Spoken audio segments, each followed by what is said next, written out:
মানুষ যেটা আশা করে না মানুষের সাথে সেইটাই হয়। আমার সাথেও সেম ঘটনা ঘটেছে। আসসালামু আলাইকুম, কেমন আছেন? ইউটিউব দেখে রান্না শুরু করলাম, কিন্তু কি হলো শেষ পর্যন্ত থাকুন, দেখতে পাবেন।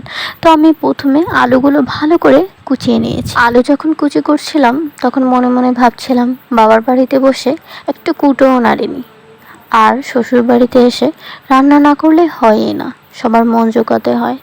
যাই হোক, আমি প্রথমে লবণ দিয়ে দিলাম, তারপরে মরিচ দিয়ে দিলাম, একটু হলুদও দিয়ে দিই। হলুদটা আমি বরাবরই কম দিই।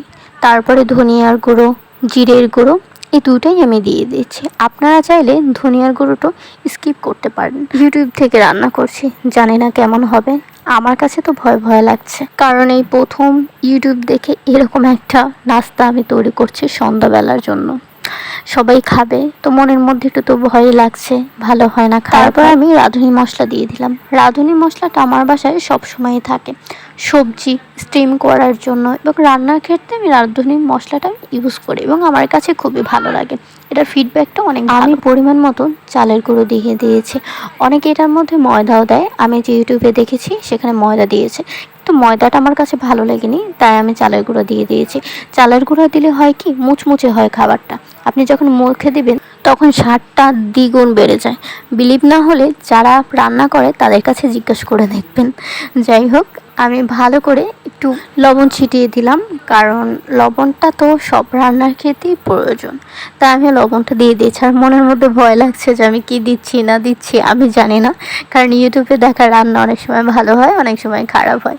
তো আমার কাছে তিল ছিল, তা আমি ভাবছি তিলটা কেন বাদ যাবে, আমি তিলটাও দিয়ে দিই। তো তিলটাও রান্নার মধ্যে দিয়ে দিয়েছি। আমি প্রায় ক্ষেত্রে তিলটা ইউজ করি, সাদা তিলটা বেশিরভাগই। তারপর আমি ডিম দিয়ে দিয়েছি। ওইখানে ডিম দেয় না, ওইখানে শুধু এরকমই ভাজছে। তো আমি চেষ্টা করছি যে ডিম দেওয়ার জন্য, দেখি খাবারটা কীরকম হয়। আমি একটু ভিন্নভাবে স্বাদ পেতে চাই, তো আমি ভালো করে মেখে নিই। মেখে নেওয়ার শেষে আমার প্রত্যেক কিছু ভাজা পড়া আইটেমে কালো জিরা দেওয়াই লাগে। তো আমি কালো জিরেটা খুব পছন্দ করি, আমি কালো জিরেটা দিয়ে দিয়েছি। আপনারা যারা দিতে পারেন, আবার যারা দিবেন না আপনাদের ব্যাপার, না দিলেও সমস্যা নাই, দিলে ভালো হয়, কারণ এটা খেতে খুবই ভালো লাগে। আর যেহেতু আপনারা কালো জিরে উপকারিতা অনেক জানেন, তাই কালো জিরা আমি মনে করি প্রত্যেকটা খাবারে ব্যবহার করা উচিত।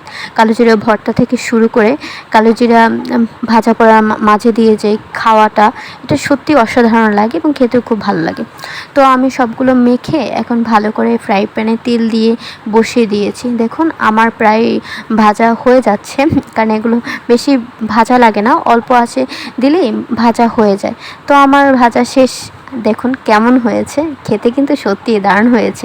ইউটিউব দেখে রান্না খারাপ হয়নি, অসম্ভব। ধন্যবাদ সবাইকে।